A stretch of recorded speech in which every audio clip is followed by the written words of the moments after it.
Tonight, we explore the mythic tale of Irion, the forgotten son of Hephaestus, a demigod born not of Olympus, but of fire and steel, deep in the forge of a mortal blacksmith.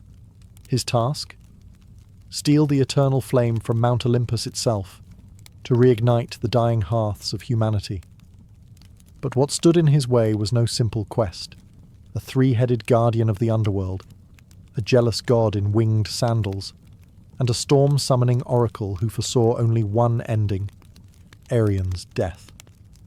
So before you get too comfortable, take a moment to like the video and subscribe, but only if you enjoy the kind of content that merges myth and mystery. And hey, let us know. Where are you watching from? What time is it for you right now? Sometimes our stories are better than sleep, and other times, they just make you dream louder. It's time now to dim the lights, turn on a fan for some noise, and let's cover what we have for tonight, together. In the flickering forge of Mycenae, where men shaped iron with sweat and prayer, there lived a woman whose hands rivaled the gods. Her name was Callista, a mortal blacksmith with fire in her soul and a hammer that sang when it struck bronze. She built swords that could split spears in mid-air and armour so seamless it was whispered that Ares himself once wore her breastplates into battle. The gods noticed, but only one descended. Hephaestus, the lame god of the forge, the outcast of Olympus, watched her in silence. He was not drawn by beauty. Callista was not a woman of perfumes or palace gowns. She wore soot like war paint and smelled of iron and pine smoke. But when she worked, Hephaestus saw something divine in her movements, something familiar. One night, as the moon hung low and red over the Aegean, Hephaestus entered her workshop cloaked in smoke and shadow. He offered no gifts, no divine decree, only his presence. The forge flared brighter that night, and 9 months later, a child was born. Arion. He did not cry, not at first. His eyes opened and glowed like coals, and the fire in the forge leapt as if recognizing its kin. The midwives gasped. One whispered, "He's touched by the divine." Another crossed herself, and the oldest among them muttered, "He's not meant to stay here long." Arion grew faster than other boys. At 5, he could shape iron. At 7, he forged his first blade, flawless, sharp, and oddly warm to the touch. He never played. He never lied. There was a stillness in him that made others uneasy. The village feared what they did not understand. They called him cursed, the son of a god who had no throne. Children avoided him. Priests refused to bless him. But Callista? She loved him fiercely, teaching him not just to work with fire, but to respect it. "Flame obeys those who listen," she'd say, "not those who command." By the time he turned 16, Arion's forge burned day and night, shaping weapons for cities he'd never seen, and kings he'd never meet. But even as metal flowed beneath his hands, something deeper stirred within him. He wasn't made to serve. He was made to change the world.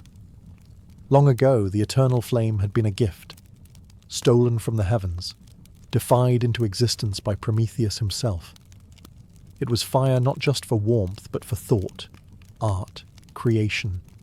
It was what set man apart from beast. But that age of defiance had dimmed.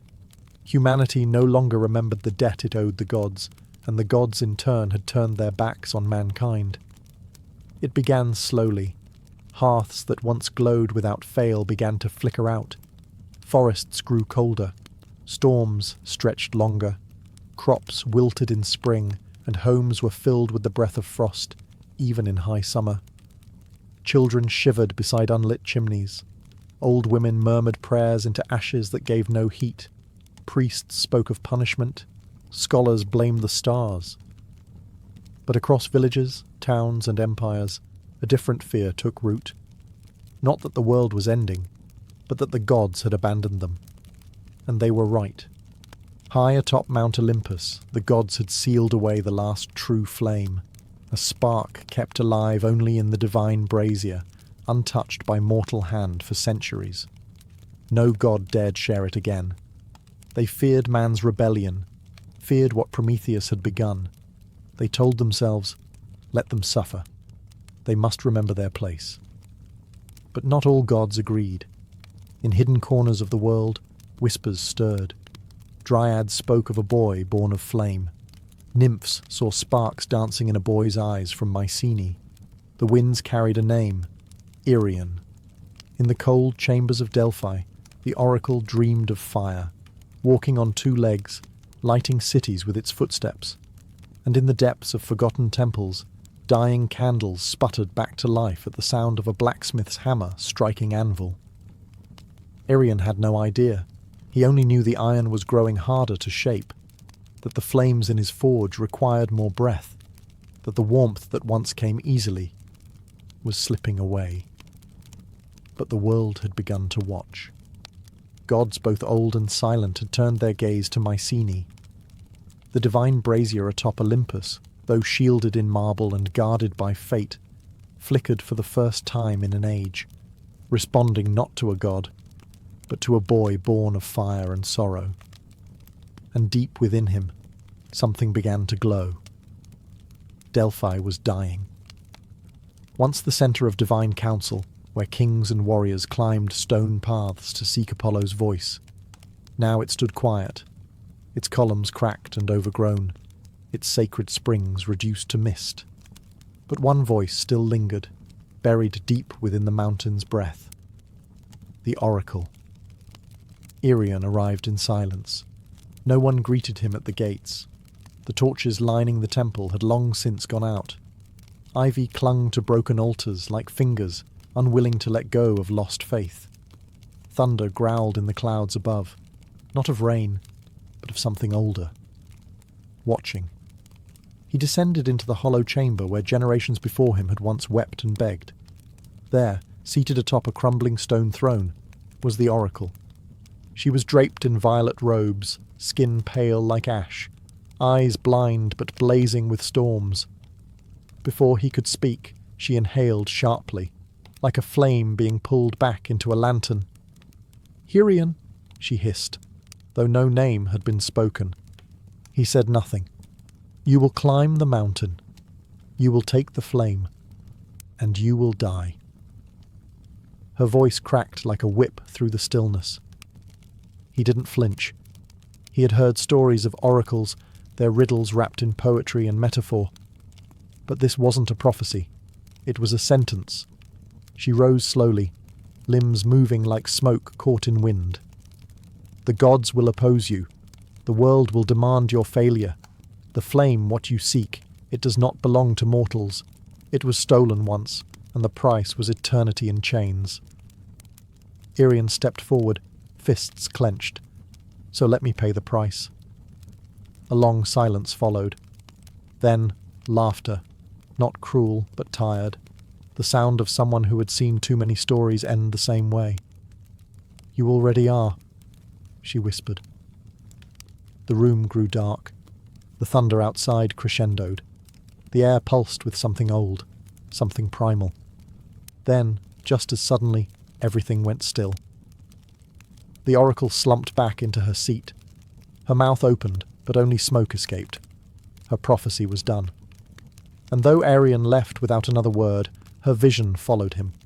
In dreams, in flame, in every shadow cast by his forge. The gods had spoken. His path was set. But not even Olympus could predict what a dying world would do when handed back its fire. Before one could ascend Olympus, one had to earn the mountain's recognition. And Olympus never bowed to the untested.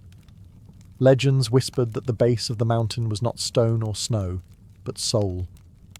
That beneath its foundation was a gate, sealed by silence and guarded by the oldest fear in creation, Cerberus, the hound of Hades. No one could pass that gate without first touching death. Irion did not question it. He had studied myths the way blacksmiths study heat, closely, warily. He knew what waited beneath the roots of Olympus. But to reach the eternal flame, he would have to descend, not metaphorically, but into the very underworld itself. So he prepared not with armour, but with craft. He spent 3 days and 3 nights forging a collar, not for battle, but for submission. It was made of obsidian, iron, and the final ember from his mother's forge. Into it he carved 3 names, one for each of Cerberus's heads. He whispered them aloud as he worked: memory, loyalty, grief. On the 4th day, he stood before the shadowed mouth of a cave said to lead downward forever. The wind here was cold, but it did not sting the skin.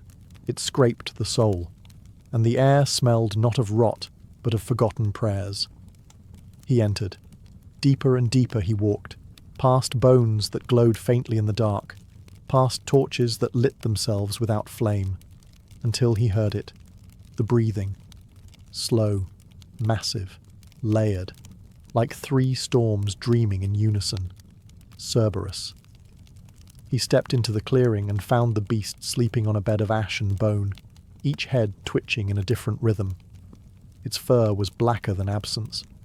Its eyes were closed, but its ears twitched. Arion did not draw a weapon. He approached, knelt, and held out the collar. Then, softly, he began to hum. It was the song his mother had sung to him as a child, the one she sang when night made the world feel too big, too cruel. The middle head stirred. The left opened one amber eye. The right snarled, then stopped. They listened. And in that silence, Arion slipped the collar on. Cerberus exhaled, and the door behind him opened, not with rage, but with respect. Arion had touched death, and death had stepped aside. The road up Olympus was no road at all. There were no markers, no stars to guide the way, only sheer rock, biting wind, and whispers that echoed from nowhere. Arion climbed not with certainty, but with instinct. His mortal hands bled. His divine blood burned. The mountain resisted him at every turn. And then he appeared, not with a roar, not in a flash of power, but in silence. Hermes, the trickster, the messenger, the thief.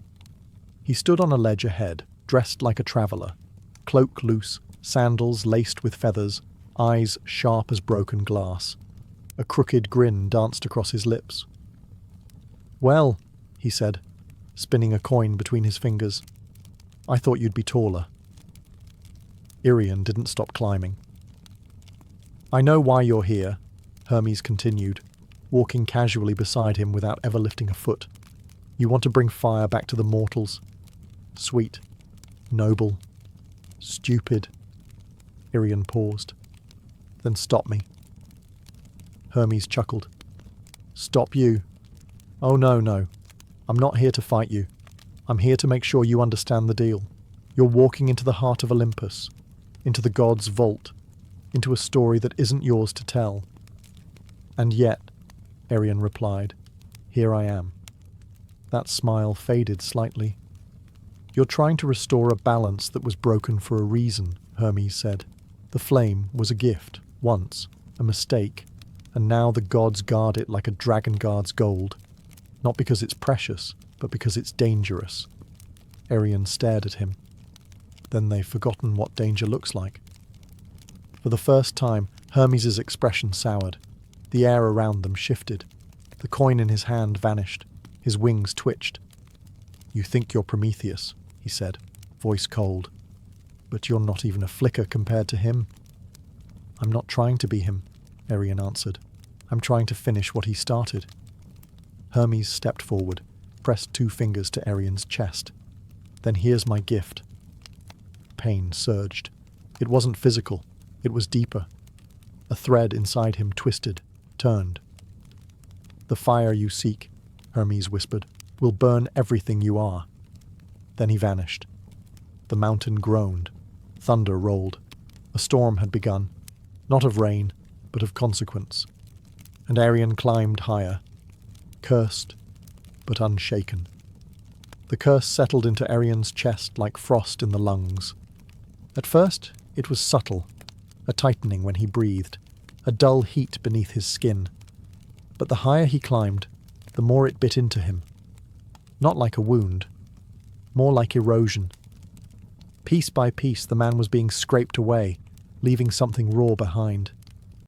Mount Olympus was no longer just a mountain. It was alive. Its cliffs shifted beneath his feet. Wind screamed down ravines like ancient voices furious to be disturbed.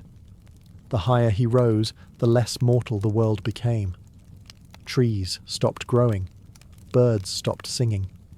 Even the stars above seemed to pull back. There were no paths. Only jagged ledges and sheer faces that demanded sacrifice with each step. Irian bled. He slipped.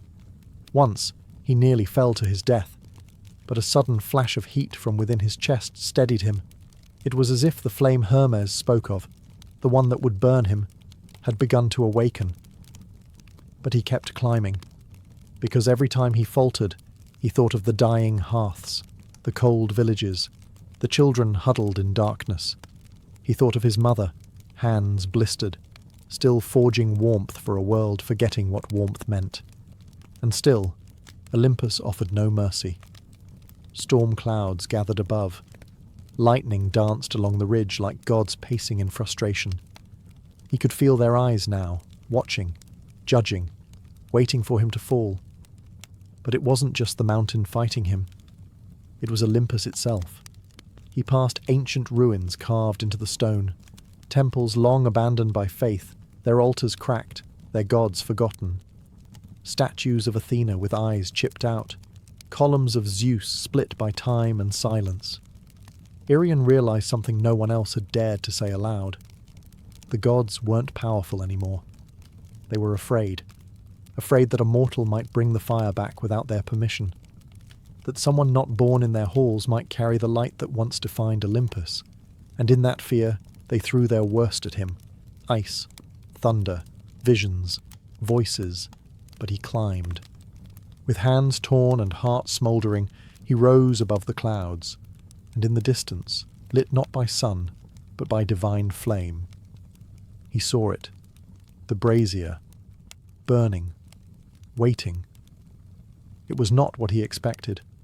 The summit of Olympus wasn't carved in marble or guarded by gods clad in gold. There were no trumpets, no gates, no thunderclaps of divine welcome. There was only silence, and the flame. It stood in the centre of a windless clearing, on a pedestal of blackened stone. The brazier looked ancient, older than language itself, shaped by hands no longer remembered, and inside it danced the eternal flame, not red, not orange, but white, pure, blinding, alive. It did not flicker. It watched. Irian stepped closer. The heat didn't sear him. It entered him, as if recognizing something long lost. His breath caught. His skin prickled. That ember Hermes had cursed into his heart now pulsed like a second heartbeat, calling to the flame like a lost sibling. He reached out. In that moment, time faltered. He saw cities built from firelight. He saw his mother's forge blazing in the dead of winter. He saw civilizations rising and falling, each one built around fire, and each one forgetting why it burned. He also saw the punishment. Prometheus, chained to stone, his liver eaten daily by a vulture. The gods had called it justice. But Irian saw it for what it was, fear wearing a crown. He could turn back. He could let humanity adapt to the cold, forget fire, forget him. But then he heard the wind whisper her name, Callista, and he remembered who he was. He grabbed the flame, and it took him. Pain screamed through his body, not like burning, like being rewritten. Bones cracked and reformed. His skin glowed, veins pulsing with light. He fell to his knees, roaring soundlessly, as the flame poured into every part of him, erasing the boy, forging the fire-bearer. He wasn't holding it anymore. He was it. The brazier flickered, then dimmed, then went cold. Because the eternal flame was no longer chained to Olympus. It had chosen a new vessel. Irian collapsed beside the empty pedestal. Smoke rose from his fingertips, but his eyes glowed like dawn. He breathed, barely. But with each breath, A wisp of warmth spread outward, into the wind, down the mountain, toward the world below. He had taken the fire, but not for himself, for everyone. Arion did not walk down Olympus. He carried it with him. The moment the flame entered him, the mountain stopped resisting. Winds fell silent. The sky cleared. Even the stone beneath his feet seemed to shift and guide him, not with reverence but with recognition. He was no longer a trespasser. He was a torch. His body smouldered with divine heat, not the kind that scorched, but the kind that stirred life. Wherever his foot touched earth, frost melted. With every breath, the cursed wind softened. The air smelled not of smoke, but of renewal, of rebirth. But he was not whole. His limbs trembled beneath the weight of what he carried. The eternal flame was not just fire, it was memory. He could feel every spark it had ever ignited. The first campfire in a prehistoric cave, the torch that lit Athens, the forge that built Troy. And he felt the cost of all of it. He saw the cities burned in its name, the temples razed, the wars fought with stolen fire and ambition. The gift of the gods had never been innocent, but this time he would not give it as a weapon. He descended through cloud and silence, past broken statues of gods who had once been worshipped, now crumbling in divine decay. He passed the cave where Cerberus had once guarded the gate, but the beast was gone, as if even death had stepped aside for what Arion had become. He reached the world below, and there, in a frozen village where hearths had long turned to ash, people gathered around him, not in fear, but in awe. He did not speak. He simply held out his hand, and a flame danced from his fingertips into the nearest hearth. It roared to life. Then another, and another. A chorus of warmth spread from home to home, city to city, across lands that had forgotten what it felt like to gather around a fire without praying first. Arion burned. His hair shimmered like molten gold. His skin cracked like cooled obsidian. He was dying, but not fading. He was becoming something else. He had not stolen the flame. He had become it. And everywhere it burned, the world whispered his name, not in worship, but in gratitude. No tomb was ever built for Arion. No statue was carved. No songs were sung in temples. There was no procession, no mourning, no final battle to mark his passing. And yet, he never disappeared. After the fires returned, strange things began to happen across the land. In distant villages where no traveller had passed, hearths lit on their own. Entire forests, once frozen solid, blossomed overnight. Blacksmiths claimed their forges heated faster. Children, huddled in the cold, told their parents they saw a man of light standing beside the flame before it rose. No one could prove anything. But they all told the same story. He walked until there was nothing left of him to walk with. His body had long since cracked and burned, not from weakness, but from transformation. What remained of Arion, bone, blood, voice, had become spark, smoke, heat. And he gave it all away. His mother's forge was the last place touched. Old, abandoned, its fires cold for decades, until one night, a traveller passing through claimed he saw a boy hammering something glowing white at the anvil. When he looked again, the forge was empty, but the flame danced high and hot, just like it used to. They say the gods felt it, that Olympus, sensing it had been stripped of its power, trembled in its silence. But the gods did not strike back. They did not rage. Because even they understood. Arion had not challenged them with war or pride. He had reminded them of purpose. And so the eternal flame, once hoarded by immortals, now flickered in every village, every city, every lonely mountain hut. It lived in the warmth of soup shared by strangers, in candles placed by grieving hands, in torches lifted by rebels seeking light in the darkest places. And always, always, they whispered the same name. Arion, Some say when your fire dims for no reason, it's him passing through. Others say if you listen closely to the crackle of the flame, you'll hear the rhythm of a hammer striking an anvil. Steady, patient, eternal. Because Arion never died. He became warmth itself.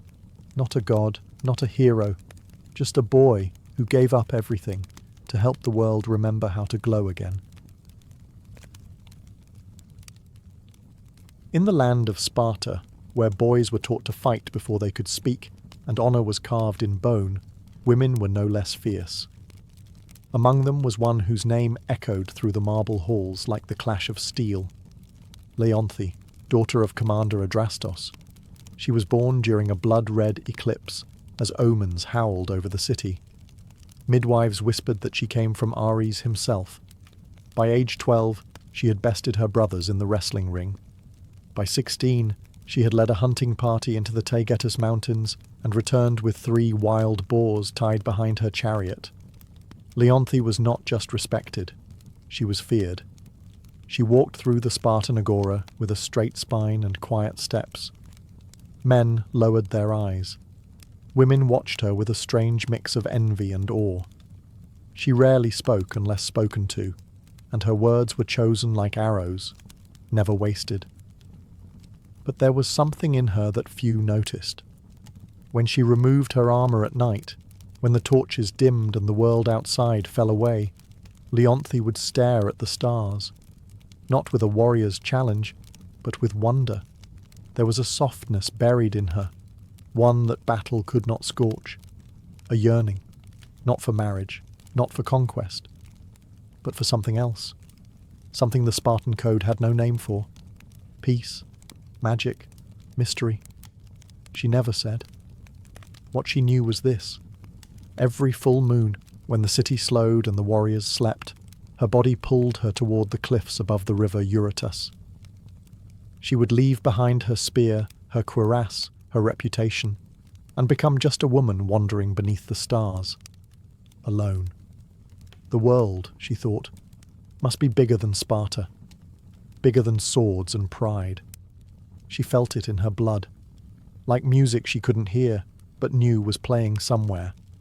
And then, one night, beneath a sky so silver it looked scraped from the edge of a blade, she saw it, gliding across a still pool in a hidden grove.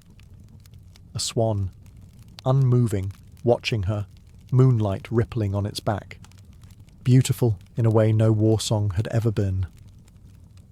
And from that moment on, Leonthe's life began to shift, away from blood and battle, towards something softer, stranger, and far more dangerous. The grove was hidden, untouched by the usual grit of Spartan boots. Nestled between 2 cliffs, it whispered of something older than Sparta, older even than Olympus. The trees curved in crescent arches, their branches low and silvered by moonlight. A shallow lake lay at the centre, still as glass, and on it, the swan. Its feathers shimmered like woven starlight, neither white nor grey, but something in between. It floated with the silence of smoke, cutting across the water with no ripple. Its long neck arched gracefully, as if sculpted by divine hands, and its eyes, God's, its eyes, held no animal wildness, no fear, only awareness. Leonthe froze at the tree line. Her training screamed caution. Nothing in nature moved like this. No creature stood so boldly before a human. But the swan did not flee. It watched her, calmly, expectantly. She stepped forward. It tilted its head. Another step. Closer. The lake did not stir. She stood at the edge of the water, heartbeat steady but alert, hand resting lightly on the dagger strapped to her thigh. The swan moved again, slowly, deliberately, toward her. When it reached the edge of the shallows, it stopped and bowed its head slightly. Leonthe knelt. She had seen thousands of things in her life. War camps burning, bloodied warriors screaming at the heavens, newborn calves gasping for their first breath. But never had she seen something so quiet, so still, so enchanted. She reached out. The swan did not resist. Her fingertips brushed its feathers.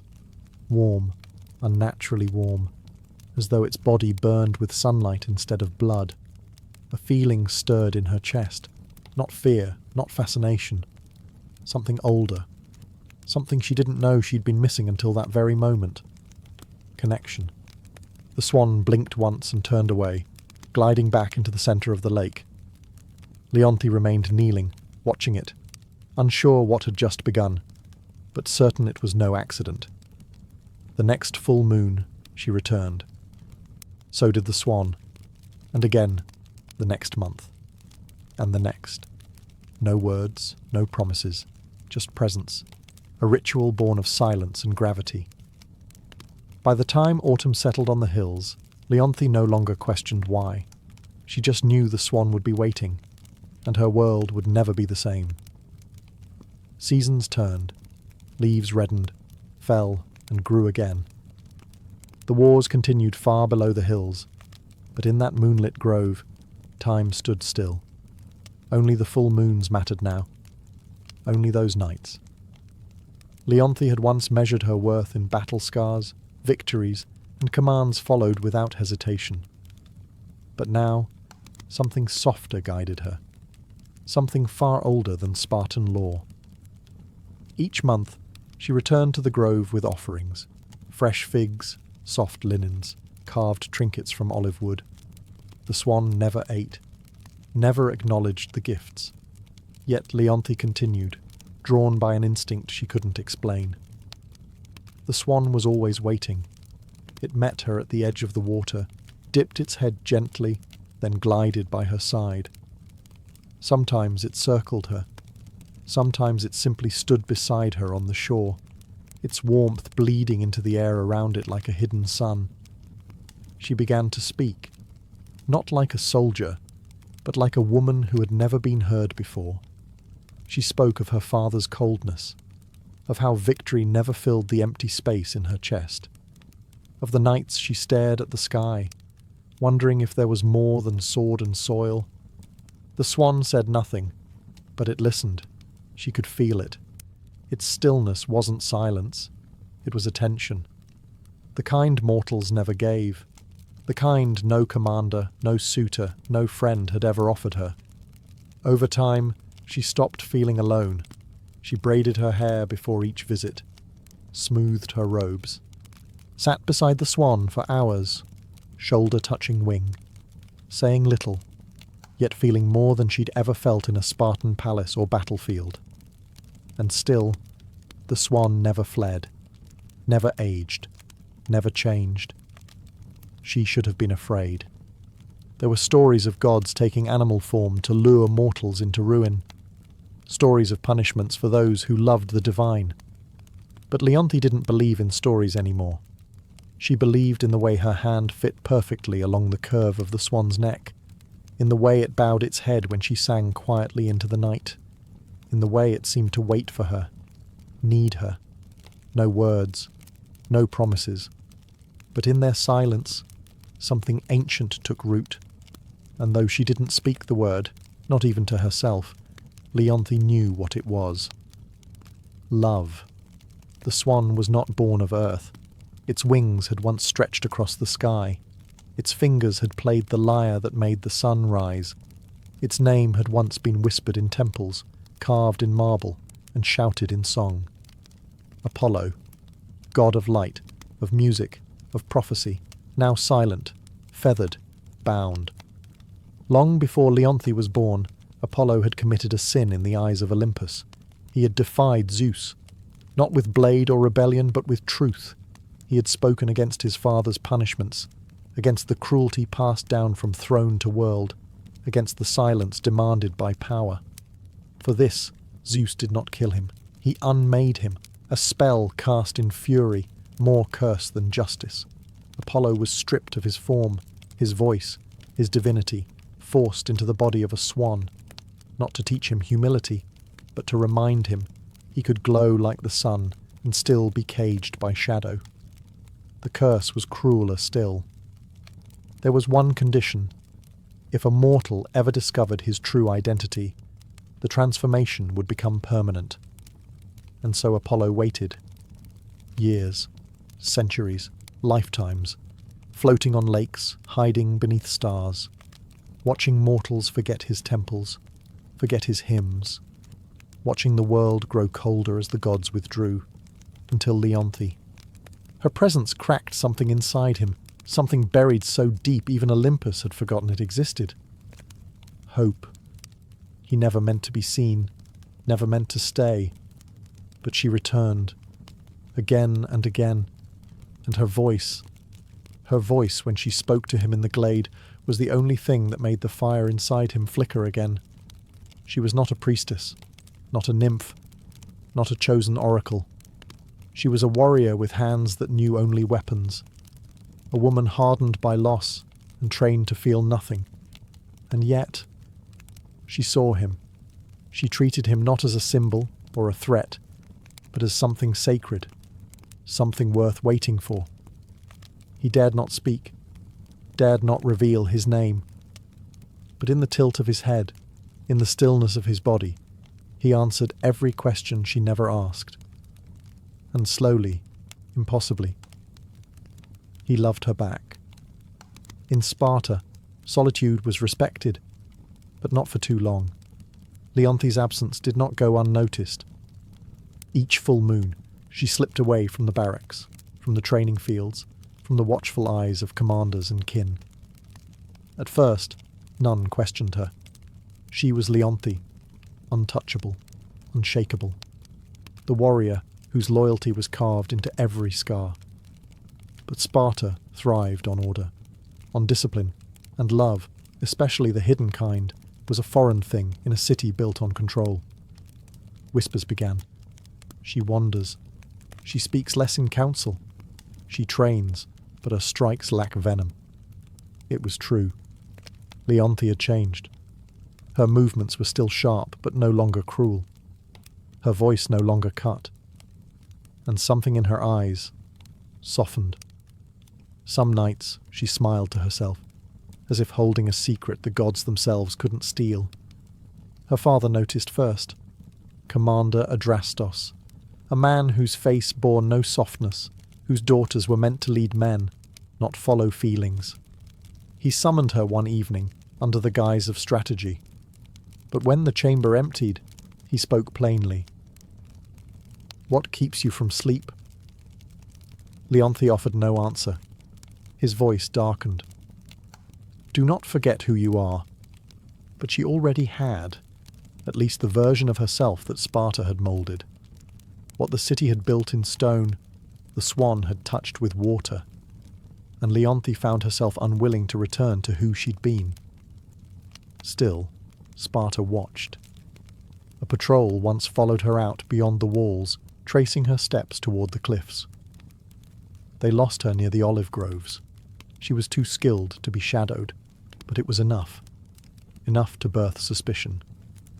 Priests murmured about omens, that the moonlight carried voices, that the lakes beyond Sparta stirred unnaturally, a warrior woman disappearing each full moon. They feared it was madness, or worse, a god. Leonthe knew the walls were closing in, that eyes were learning to look where before they had looked away, that her silence, once strength, now made her vulnerable. But still, she went. Still, she found him. And in that grove where moonlight touched feather, she forgot the noise of Sparta, forgot the rules, forgot the danger. Only one thing mattered now, not being seen, because if the world discovered what she knew in her heart, it would destroy them both. The moon was heavy that night, low, swollen, golden as a dying flame. Leonthe stood in her chamber, fingers trembling over her armour, unable to fasten the final clasp. Something had changed. She had felt it for days. A quiet trembling beneath her feet, like the ground itself knew what she did not. The swan had been different on their last meeting, restless, more watchful. Its feathers bristled when the wind shifted. It had circled her twice before settling at her side, its warmth sharp instead of soothing. That night, sleep eluded her, and when it came, it brought visions. She stood in a silver grove, her hands covered in gold dust. A statue loomed before her, part man, part swan, its wings frozen mid-beat, its face serene and lifeless. She reached out, called a name she didn't know she knew. Apollo. The statue cracked, and a voice echoed, not from the sky, but from inside her bones. Truth will freeze what love has kindled. She awoke breathless, heart racing, the name still burning on her tongue. She tried to dismiss it. A dream, nothing more. But warriors know when fear is real. And this was no ordinary omen. This was prophecy. The next day, Leonthe left Sparta earlier than usual, the ache in her chest sharper with every step. She didn't follow her usual path. Her feet led her deeper into the hills, through trees she'd never passed, into groves untouched by memory. There, hidden beneath a curtain of ivy and moss, she found the altar, ancient, cracked, marked with a single unmistakable inscription, carved in old flaking gold. Apollon. Her breath hitched. All at once the pieces fell into place.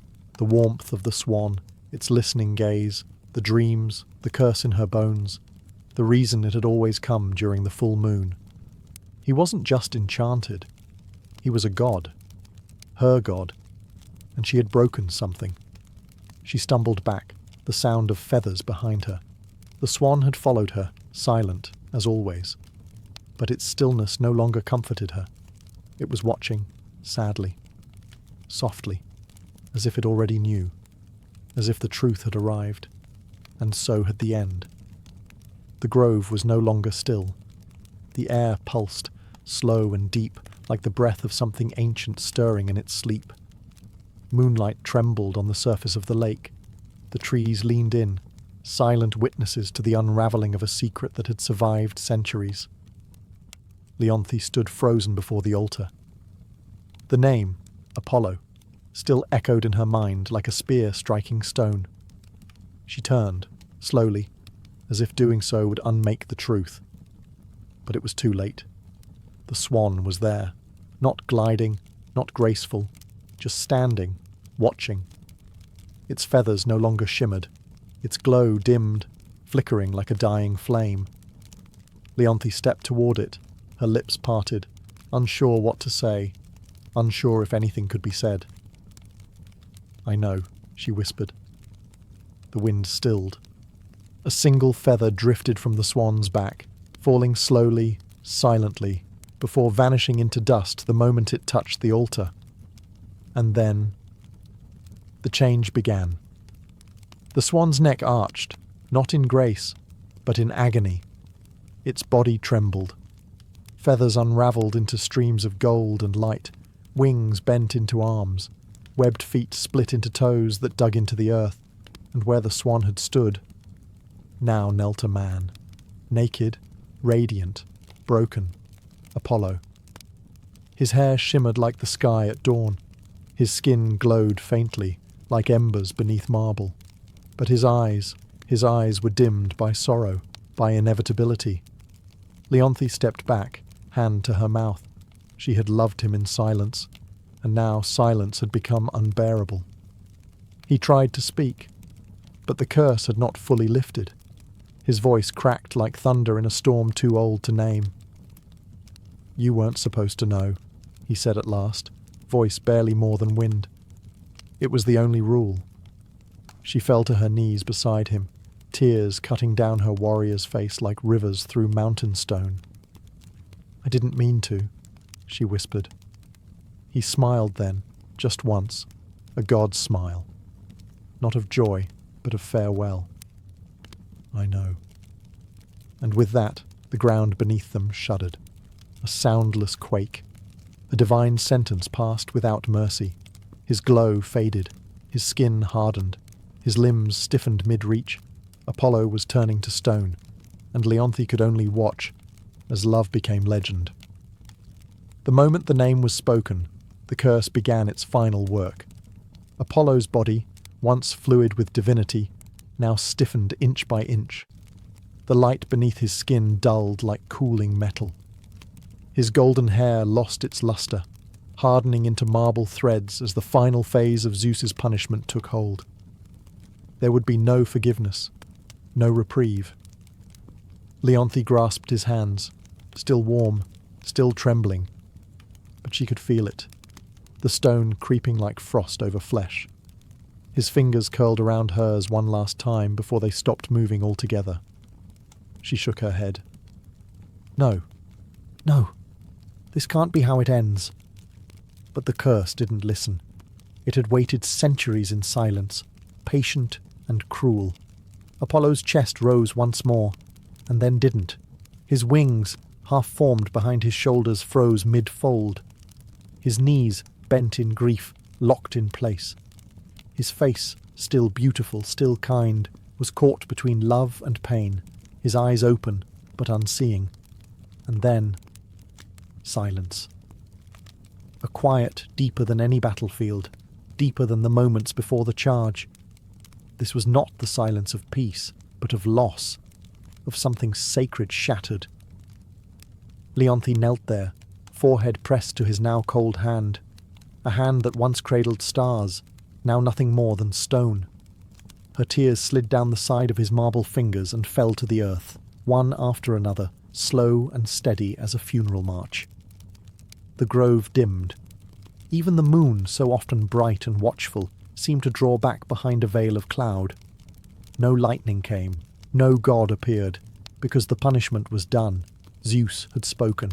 The swan had flown for the last time, and Apollo, god of light, was now a statue of silence, forever frozen in the moment of his final truth. Leonthe stayed long after the transformation finished, arms wrapped around what remained. She did not scream. She did not curse the heavens. There were no Spartans to hear her cries, no warriors to bear witness. Only the wind, only the trees, and the stone figure of a god who had once loved her, not with thunder and fire, but with stillness, and now with silence. Leonthe never returned to Sparta. She left her armour where it lay beside the altar, removed her sword, let her war-bound name drift away like smoke over the lake. The woman who had once stood tall among kings now knelt in silence beside a statue that would never move again. The grove became her world. Each full moon she returned, never missing a single one. She brought no offerings, no incense, no prayers, just herself, and a memory. She would sit beside the statue of Apollo, fingers brushing the cold stone hand she once held in flesh. Sometimes she spoke. Sometimes she hummed a song he'd never heard, but somehow felt like it belonged to both of them. Other times, she simply watched the water and said nothing. The villagers began to whisper. They said a woman haunted the hills, that she wandered under moonlight with eyes like distant stars. Some said she had gone mad. Others said she had been chosen. But no one dared disturb her. Years passed. Winters came and went. Empires shifted. Gods fell silent. But Leonthe remained. She grew older, but never frail. Her strength endured, less like a soldier, more like the roots of an olive tree clinging to the same patch of earth, year after year, storm after storm, and still the statue stood. Apollo, mid-kneel, wings half-formed behind him, gaze fixed on the space where Leonthe always sat. A moment frozen in marble, untouched by time. Some travellers claimed the stone was warm to the touch, that if you placed your hand against his chest, you could feel something faint, like a heartbeat from a dream. And then, one final full moon, Leonthe came. She sat beside him longer than usual, laid her head gently on his shoulder, and never moved again. When the villagers came weeks later, they found her there, peaceful, eyes closed, lips curled faintly in a smile. Beside her, Apollo's statue shimmered faintly, as if lit from within. No one touched it. They built no shrine, no temple. But the legend grew. And now, when the moon is full and the wind is still, some say the swan returns to the lake, not to be seen, but to remember. Melanion was not born under a palace roof or amidst temple incense. He came into the world beneath a willow tree during a storm that split the sky in two. His mother, a midwife's daughter, swaddled him in a linen wrap as thunder rolled over the hills. Birds scattered, the rain danced, and the child did not cry. He hummed. From the moment he could walk, music followed him. Streams whispered melodies when he knelt to drink. Leaves trembled in harmony as he passed. He didn't need instruction. Sound belonged to him. By 10, he could mimic any bird call and weave it into song. By 16, he played the lyre with such grace that even hardened warriors paused to listen. He sang of rivers, of lost brothers, of fields before war, songs that filled men's eyes with tears they didn't know they had. People called him a gift, a miracle, a child of divine breath. He never claimed it. Melanion travelled from village to village, sharing his music without coin or pride. His voice calmed fevers. His chords softened hardened hearts. He once played for a dying child who, upon hearing his lullaby, smiled and drifted into death as if it were a dream. But not all ears that listened were mortal. One spring evening, as he sat beside a glimmering river and strummed a tune about starlight, the very air around him changed. The wind slowed, the water stilled, even the frogs silenced their song. And then they arrived, the Muses, 9 of them, stepping lightly from behind the veil of the world. Cloaked in light and sound, each carried her own essence: history, tragedy, dance, epic, poetry, and more. Their eyes were not kind, not cruel, just knowing. They listened, and then, to Melanion's astonishment, they sang back. 9 voices in perfect harmony, older than language. Melanion closed his eyes, and without thought, joined them.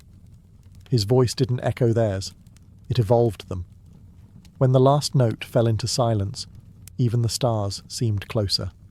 One of the Muses, Calliope, eldest and most stern, touched his brow. "You are not ordinary," she said. "You are a vessel."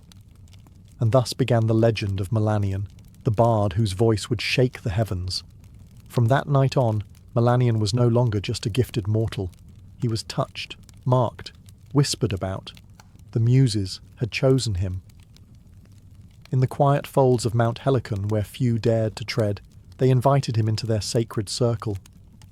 There, beneath ancient trees and skies unclouded by mortal ambition, Melanion learned not through lectures, but through experience.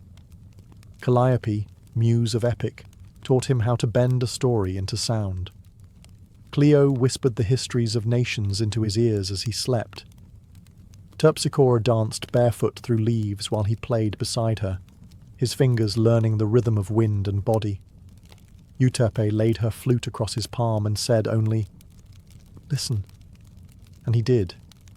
He absorbed, not just melodies, but truths. The kind that lived between words. The kind that mortals rarely noticed but felt. In the hush before a storm, in the ache of longing, in the gasp of a child at first snowfall. The Muses gave him not power, but perspective. And they asked for only one thing in return. Sing for them. Them, meaning mortals. The lost, the weary, the proud and broken. Those who needed to remember that beauty still existed, even in suffering. That song could be both balm and blade. At first, Melanion obeyed. He performed in city forums and quiet fields, played before kings and beggars alike. His songs stitched broken hearts, stirred revolutions, mended fathers to daughters, and enemies to uneasy peace. But as his gift grew, so did something else. Ambition. He began chasing sounds the Muses hadn't taught, notes no god had touched. In the stillest parts of the night, he would write alone, drafting fragments of something beyond language. A song that could bend time, still the wind, and bring tears to stone. A final song. He told no one, not even the Muses. Because some part of him no longer wanted to share the divine. He wanted to surpass it. And the muses, ever watchful, saw the change. Not in his fingers, but in his eyes, the way he looked beyond them, as if destiny owed him more than admiration. And in the distance, fate stirred slightly, because no mortal walks beside the divine forever without cost. Melanion withdrew from the world. He left behind the applause, the requests, the gifts from kings and the adoration of cities. He stopped performing in public, stopped teaching students, even stopped speaking to the muses. Some claimed he had fallen ill. Others said he had died. But in truth, he had gone to the shadowed slopes of Mount Helicon, deeper than any mortal had ever gone, where only echoes of the old gods stirred. There, in a cave lined with crystals that sang when touched by light, he began composing the final song. It came to him in pieces, sometimes in sleep, sometimes in thunder, sometimes in silence so deep it frightened him. He didn't write it. He found it, like a secret hidden between the folds of reality. The melody refused to stay still. It changed when he breathed, twisted with his heartbeat. It was not a song for performance. It was truth in sound. He heard the birth of stars in its opening note. He felt the deaths of empires in its fall. It was not sad. It was not joyful. It simply was. He laboured for months, maybe years. Time bent strangely inside the cave. He ate little, slept only when the music allowed it. He would weep one moment, laugh the next, as though the song played through his soul instead of his hands. And when it was finished, the world changed. Birds stopped mid-flight. Trees leaned toward the windless mountain.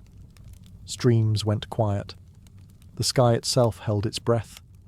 And far above, in the marble chambers of Olympus, the gods turned their heads. Even the fates, who never looked away from their weaving, paused. Clotho whispered, "A thread trembles." Lachesis frowned, and Atropos, whose shears never hesitated, set them down. They listened. The song did not demand worship. It did not beg to be loved. It simply revealed everything. When the final note faded, even the cave refused to echo it, as if the world knew to repeat it would be a crime. The gods waited. The muses waited. They expected Melanion to return, to offer this wonder to the world. But he didn't. He hid it. And in doing so, he set a different music in motion. One of silence. And consequences. When Melanion emerged from the cave, the world felt smaller. The skies, once so vast, seemed pale beside the echoes of the song still humming in his bones. People rushed to greet him. Musicians, poets, even priests. They begged to hear what he had written, to feel whatever power had moved the heavens. But Melanion said nothing. They asked again. He smiled faintly. Not yet. Only the muses saw the shift. They came to him one dusk, stepping from starlight like breath from a lyre. Their robes glowed with inspiration, but their eyes held warning. "You were chosen to carry beauty," said Erato, soft and sorrowful. "But beauty is not meant to be buried," added Clio. "You must sing it," whispered Calliope. Melanion bowed his head. "I will not see it cheapened." They flinched, as if he'd struck them. "You think mortals unworthy?" Terpsichore asked, voice trembling. "You think you alone are its guardian?" He met their eyes, not with rage, but with something colder. Possession. "Yes." Silence fell like winter between them. "Then you are no longer ours," said Calliope, "not because you created something beyond us, but because you hoard it." He said nothing, and they vanished. Still, the gods waited. Even Zeus, who rarely concerned himself with mortal affairs, paused his thunder to listen. Even Hades tilted his head in the depths. They waited for a single note, a whisper, a fragment. Nothing came. Melanion kept the song locked inside himself. Not written, not recorded, not shared. He called it sacred, but sacred things, when sealed too long, begin to sour. He performed other pieces. They were still beautiful. Audiences wept. Crowds cheered. But he knew. And so did the divine. Something was missing. And worse, something had been stolen. The song that could stir the fates, bend time, and touch the gods themselves, was buried beneath his pride. He told himself he protected it. But the muses, watching from afar, saw the truth. He had chained the divine to his ego, and the gods, who endure madness, war, and worship without blinking, do not abide theft. And so, one night, the wind turned still. The stars went quiet, and a curse began to bloom. Not with fire, but with memory. The curse came softly. No thunder, no divine wrath from Olympus. Just a dream. Melanion lay beneath an open sky, cradled in the same silence he had once treasured. Sleep pulled him gently into darkness. And there, waiting, was the song. The final song. It returned, clearer, richer, impossibly perfect. He heard notes he'd never written, harmonies he hadn't yet imagined. It lifted him through stars, wove him into oceans, unspooled the very fabric of meaning. He wept in joy, in awe, in surrender. And then, morning. Gone. Not faded, erased. No memory, not a note, not a name. The melody he'd written with his soul, felt in his bones, was gone like mist at sunrise. At first, he thought it a cruel trick of sleep. He grabbed his lyre and tried to recall even a single progression. Nothing. He strummed wildly, off-key, frantic. Nothing. That night, he returned to his bed early, heart pounding, and the song returned, more radiant than ever. He sang along in the dream, tears streaming, fingers dancing through light. It felt real. He could remember it within the dream, but once again, with dawn's first breath, gone. Melanion began keeping candles lit through the night, scribbling notes in the dark. He begged his mind to retain a phrase, a rhythm, a single image. But no matter what he tried, it vanished. Again, and again, and again. He stopped playing, refused to perform. Crowds dwindled, friends left. His home grew dusty and cold. But none of it mattered. He had one obsession now. Remember the song. The muses stood at a distance, watching with sorrow. He was given a gift, said Euterpe, and he chose to cage it. Now he is the only one who will hear it, said Polyhymnia. And never remember, whispered Clio. It was not vengeance. It was balance. Melanion would hear the song every night, for eternity. But it would live only in dreams. Each sunrise it would slip through his grasp like water through cracked hands. He would never stop chasing it, never stop hoping. And in time, hope would rot into madness. Because what torments a bard more than forgetting the greatest song he ever knew, and knowing it still sings without him? Melanion stopped counting the nights. They bled into each other, an endless loop of ecstasy and loss. Each evening, he slipped into dreams where the final song embraced him like a lover returned from war. And each dawn he woke alone, screaming, weeping, blank. At first, he tried to outwit the curse. He hired scribes to sleep beside him, begged seers to extract fragments from his mind. He sang to mirrors, hoping his own voice would betray some hidden memory. Nothing worked, and slowly he began to fray. He stopped eating.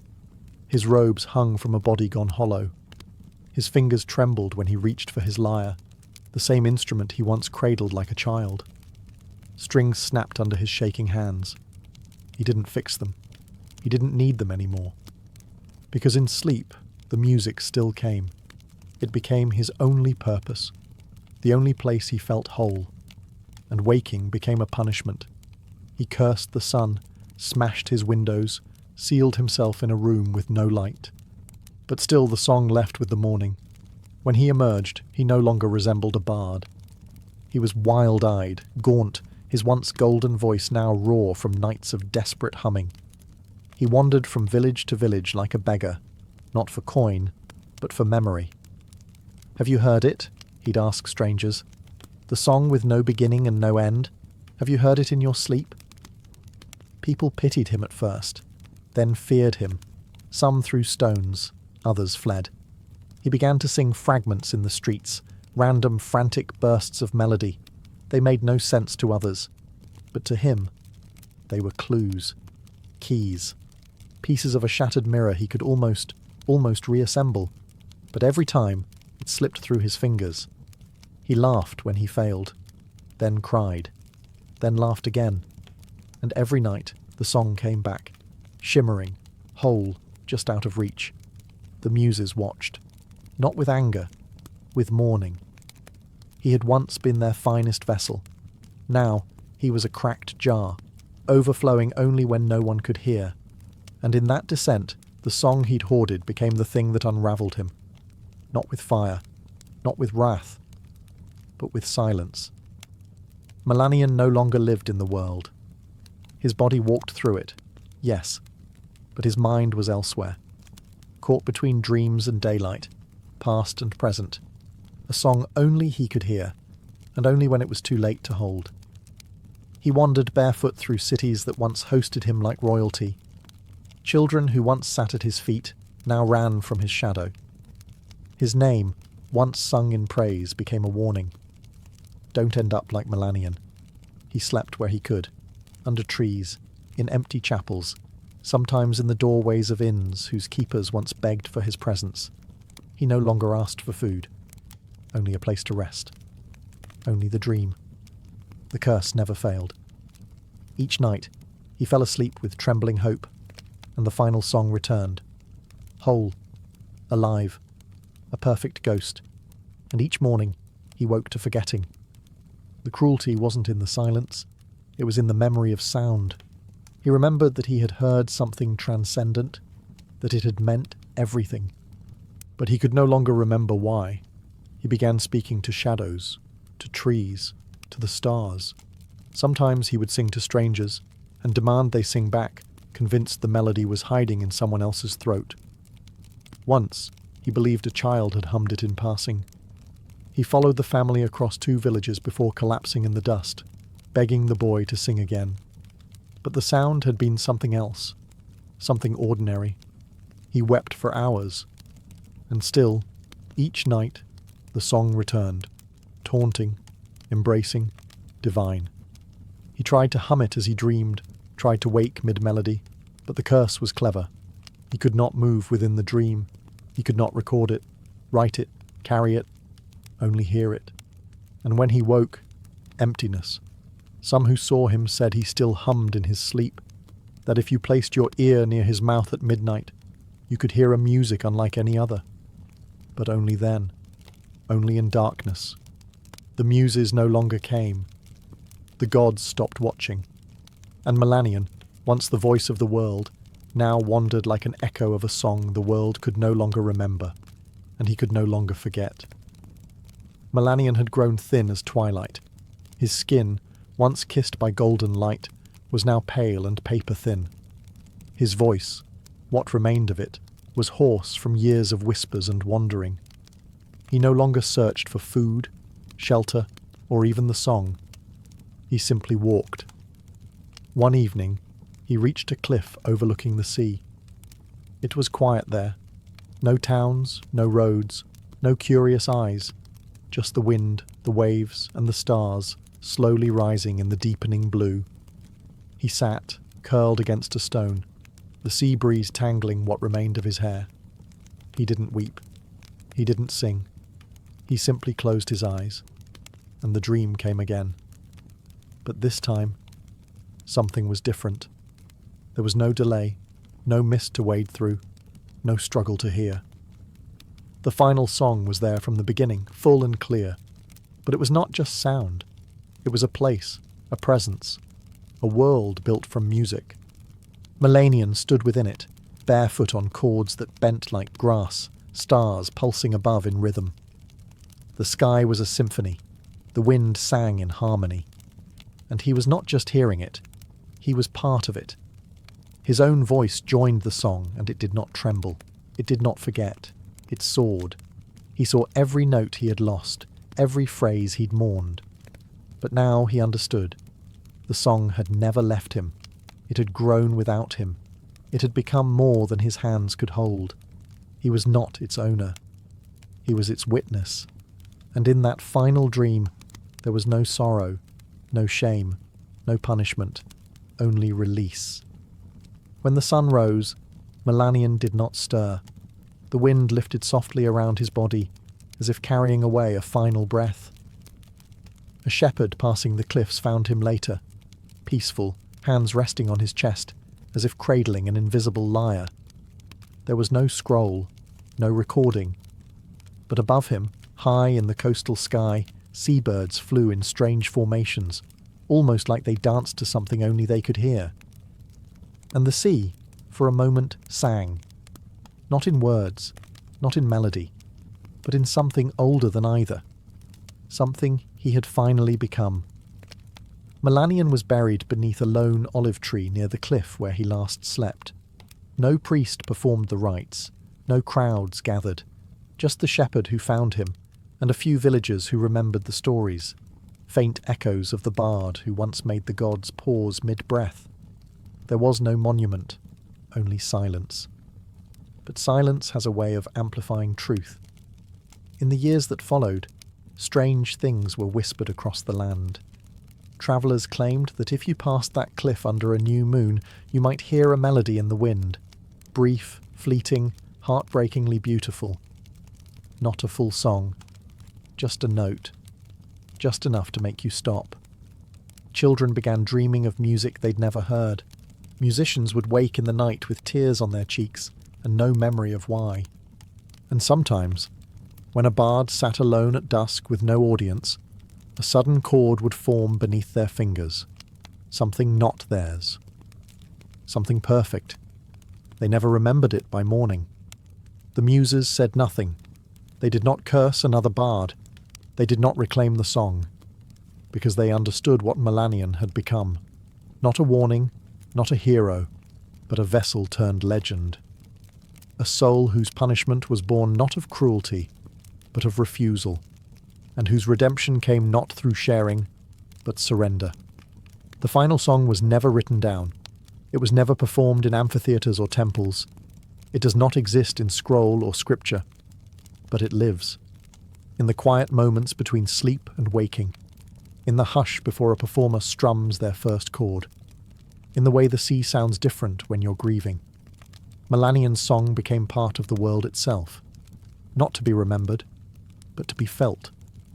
A whisper in the bones, a melody without words, and those who feel it, even for a moment, never forget the silence that follows. They say, if you stand alone on the right cliff, on the right night, with no one watching, and the wind is kind, you might hear a sound that doesn't belong to this world. Just a fragment, just a breath. And maybe, if you listen closely enough, you'll finally understand why Melanion never let it go.